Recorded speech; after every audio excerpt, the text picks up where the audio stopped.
Okay.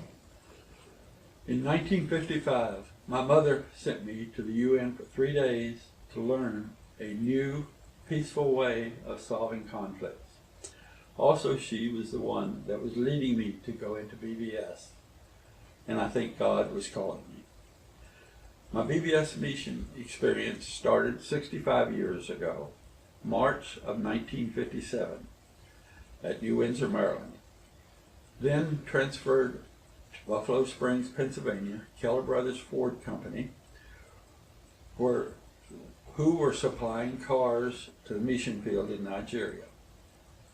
I had spent the summer with Keller Brothers waiting for my paperwork and vaccinations to clear. I was able to come home for a few days on the way to Africa. At this time, I gave an engagement ring to Dolores, who was attending Bridgewater College. On October 19th, 1957, I left by train to New York, and then by German freighter, the MS Berlin, a 10-day ocean crossing on a German-speaking ship to Bremerhaven, Germany. Trained to Kassel, Germany, and spent about a week touring the war-torn Kassel, one of the most bombed cities in Germany. Seeing the destruction caused me to make a lasting impression of war. Traveled by train to Paris, France, and by air to Kano, Nigeria, then a small plane to Josh. When I landed, I was the only person to get off, dropped in an open field with a grass runway. No building, only grass. He dropped my luggage on the ground and took off to his next destination.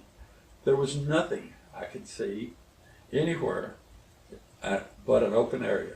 After about 30 minutes, I could see dust in the distance, and a small car came and picked me up. Then I flew to Shafa, by small plane, and by jeep to Garkita. The driver of the jeep stopped when he saw a few drops of rain hit us. As a Virginia farm boy, this made me wonder what was the attraction. The driver said it was the last rain, and it was. For 6 months, not another drop of rain fell. We continued on to Garkita, where I was stationed. This was quite an experience for a 22-year-old, never being away from home.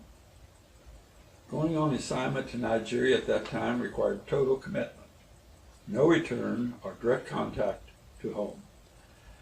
For 2 years, there were no telephones, only mail. Airmail was 4 to 5 weeks. I wrote a letter to Dolores each day, and she would receive 6 or 8 letters at a time.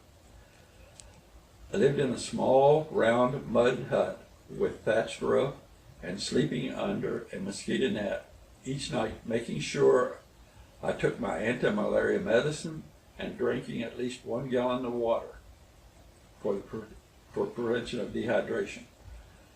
My first April in Garkita, I was not familiar with the climate in Garkita. It had been so far, it was like a desert climate, winds from the Sahara Desert. The natives started preparing land for planting. All vegetation had been cleared by fires after the rain stopped in November. But then in the parched soil, they started planting corn, sorghum. I was not aware of the wind change. November to April, it was from the Sahara north, and it changed to be from the west. A few days later, it started to rain, and rain was almost every day. We had heavy rains, and once in a while, the rivers way overflowed, where were totally dry a few months earlier. I supervised and trained 3 to 4 Nigerians most of the time, some Christians and at least 1 Muslim. My work in the Garkita hospital consisted of maintaining generators for electrical power, backup power, and surgery, x-ray equipment, and water systems for the hospital. My work in the leprosarium was mainly to provide power and maintain surgical equipment. I spent many hours in the surgical while operations were performed by Dr. Falsgrave. I also operated a garage used to maintain mission vehicles. I was honored to work for and personally know H. Stover Culp, one of the founders of the Nigerian mission. Also, Charles and Mary Beth Beaver were my mission parents. We have been kept in touch with each other until a few years ago when they passed away. Charles Beaver and Ira Petrie were in our wedding. After we were married, Dolores encouraged me to complete my engineering degree from ICS. Since BVS, service in BVS can and will change a person for life. I give credit to BVS experience in my Nigerian mission field for learning to relate and to work with other people of different cultures and customs. For my success in a job as senior electrical and project engineer for American Safety Razor Company and Energizer Battery Company, and becoming a licensed professional engineer in Virginia.